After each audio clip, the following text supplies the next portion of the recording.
మీరు ఎంత ట్రై చేసినా ఆ ఉంగరం రాదు పాల్గున్ గారు. అర్పిత, ఈ ఉంగరం నా చేతికి కంఫర్ట్ గా లేదు, అందుకని.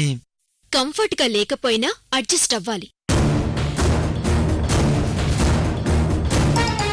అర్పిత, నా చేతికి ఉంగరం ఉంటే నా కొళ్ళంతా జలధరిస్తుంది, వికారం కలుగుతుంది. దీన్ని అర్జెంటుగా తీసేయాలి. అది రాదని చెప్తున్నా వినరే?